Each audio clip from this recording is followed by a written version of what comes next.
come over to my house at midnight. We're gonna move the couch and dump it behind the building. Is that how it happens? Because they just appear. I thought maybe they were growing there, right? Do the couches grow there and then IKEA comes and harvests them and fixes them? So, anyway, so I eventually got rid of the Yugoslav furniture, and then we had to go buy new furniture.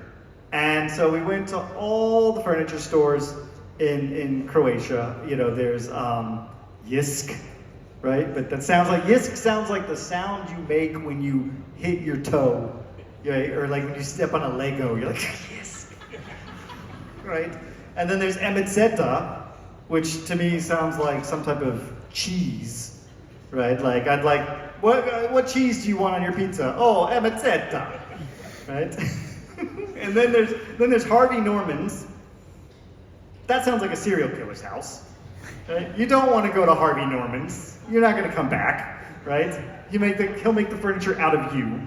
And then there's what you guys call, you guys say it, I always mess it, IKEA? Is that right? Yeah. In English we say IKEA, right? And then there's IKEA, right? And so we go to IKEA. Every time we went, we would get in a fight.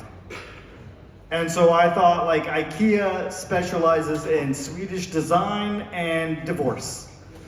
And the reason why we're fighting is because my wife and I are trying to buy this furniture for two completely different reasons.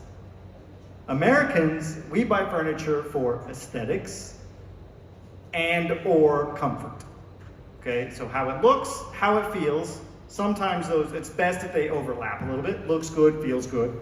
But we can either go for looks good, feels awful, or looks great, feels horrible. Croatians buy furniture for two completely different reasons. First one, how much stuff you can keep in it.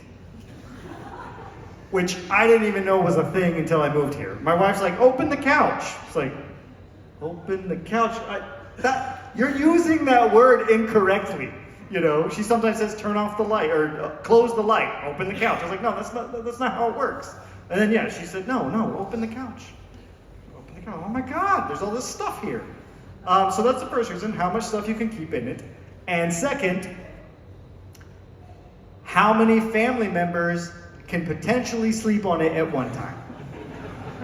This is the other big thing. And we have a cousin. We have a cousin. His name is Rocco. He's like double me in height. All right? And maybe one day he possibly might need to or want to stay at our house. Therefore, it was essential that we get a couch long enough for Rocco. Now, I didn't know any of this, right? Croatians, my wife, she just walks in that these are the assumptions that you make when you're buying a piece of furniture. And I kept saying, well, I like this one. She said, no. I'm like, well, what's wrong with it, right? I didn't realize that we had to have the Rocco-sized couch. Anyways, we got new furniture, and it's all Rocco-sized, which means it takes up all the space. I can lay down on it very comfortably. Has Rocco ever slept on it? No, never been to our house. But the irony is then my family came, my sister and her two kids and her husband, and they were all able to sleep on that couch. And then my wife's like, see? So, so yeah, there's this, living here, you have to unpack the assumptions and all the different things. One time it's like, the healthcare situation. So in the United States, we don't have public health care, we have private health care. It sucks, but in a different kind of way, right? Here, my first experience with the public health care was very different. One, because when I went to get an x-ray, Punica made me take a box of chocolates, which I didn't really understand, right? Like if I travel, she makes me take a sandwich, You know, like I always have to have the bus sandwich or the travel sandwich, and so I didn't understand what the chocolates were for. So I take the chocolates, and you know, I like how in every Croatian house there's like a secret cupboard filled with recycled gifts, right? Gifts that someone gave you that you put there, and then based on the importance of the arrangement or the appointment, then you have like the ranking of the gift. So I guess because this was just a standard X-ray, it was Bayadera level, right? That was okay. It wasn't. I didn't need it didn't need to be Raphael, like that, a little bit higher, or the. It's also crash, but it's with the chocolate cherries, the griotte, right? You know, so no, this was just basic, not like the big merci, right? But just basic Bayadera. It's like, in America, there is no way I would know this much about packaged chocolate, right? It's not at all. But in Croatia, this is essential, right? So anyways, I took the Bayadera. I go to the polyclinic, and there's no one to, there's no reception. There's just doors that you can't open from the outside. I've never seen doors like that in my life, right? So that was weird, and I go up, and of course I read, Nemojte kucati. Yeah, okay. And I this was before my smartphone, so I have like my dictionary. I'm like, don't knock. Okay. So I sit down. I wait some more. I get hungry. I got a box of chocolates. I don't know what it's for. So I eat a few. Right? Because you don't know what the rules are, right? Like, I don't know what's a parking space and what's the sidewalk. I don't know what's a parking space and what's not a parking space. I don't know when to knock. I don't know when I shouldn't knock. I just don't know. So I'm waiting, and then finally some nurse comes out and she's like, yeah? And I'm like, I'm waiting for an x-ray. And she's like, oh, we were waiting for you. She's like, why didn't you knock? It's like, but the sign, it says it, and like, here's some chocolate. Like, ah. All right, so so she takes me into the cabinet. And what I'm about to tell you is 100% true.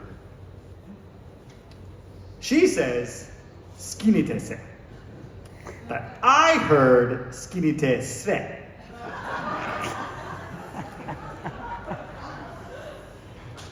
And I'm thinking, like really? Like everything? It's just a chest x-ray. And I didn't even need it, but my mother-in-law was convinced that I had inflammation of something because I like propu. I'm like, well, it's just a chest x-ray, but I don't know, it's socialized medicine, so maybe it's some like really old x-ray machine and it can't I don't know, right? The nurse is already mad at me. So, I skinite sve, and that was the wrong decision.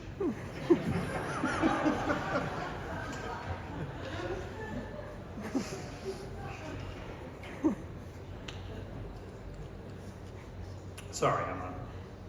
Okay. A few other things, that are difficult. One, how Croatians, how you all like. I think you like to have a good time, but I'm not sure because at the same time you're also forced to have a good time, right? And that's because you all have a thing called party breaker,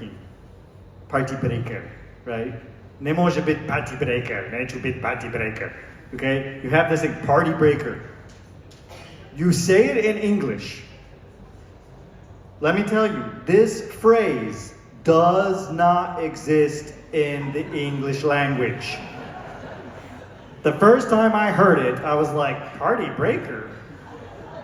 Do we say party breaker? So I asked friends, I asked my American friends, I said, do we say party breaker? They're like, no. You can say party pooper. That's like someone who's not having fun at the party, but you can't break the party. I asked my British friends, they said no. I asked my Scottish friend, they said piss off. I said okay. No, this is a thing that you all have made up. You have party breaking, right? If you're the party breaker, that's because you're not allowed to leave the party, right? It's like hostage taking. Everyone is hostage to the fun. So, my first experience with party breaking was at a birthday party for a 2-year-old. That for some reason started at 5 o'clock in the evening. We arrived at 6:30. I didn't know that. I was like, why is this party starting at 6:30? My wife's like, no, we're just an hour and a half late. Okay, right? So we're at the party. In America, when you have a 2-year-old, the most important thing is bedtime. You never mess with the bedtime. In fact, people use it, it's like a status, right? You're like, oh, well, Hillary goes to bed at 8 o'clock every night and sleeps all the way till 6. We are amazing parents, right? Little Ashley. Here, no. Bedtime is just like whatever, right? It doesn't matter. You have, and this is also, let me ask you, when is the afternoon in Croatia? Is it literally afternoon? No. So after 5? Okay, when does the afternoon end? 9? 7? 9, right? You know? Okay, and then it's all evening until the morning. You don't have night. Right? You have afternoon, evening, night. Again, my wife and I, I'm like, she's like, oh, when should we have these people over? I'm like, well, how about in the afternoon? She's like, okay, 8 o'clock. I'm like, well, no, that's evening. She said, no, that's not evening, that's afternoon. So, anyway, so we're at the birthday party with the 2-year-olds. I want to leave. My wife's telling us that we can't leave. I don't understand why we can't leave. And then she starts telling me that we can't be the party breakers. I said, what is a party breaker? I don't get it, right? So we just have to wait. And the kids, they're having a good time. Everybody's having a good time, right? And I'm bored. I'm trying to leave. The kids are kind of they eventually start getting cranky. Then I hear my wife. She begins to leave. She says goodbye to the host.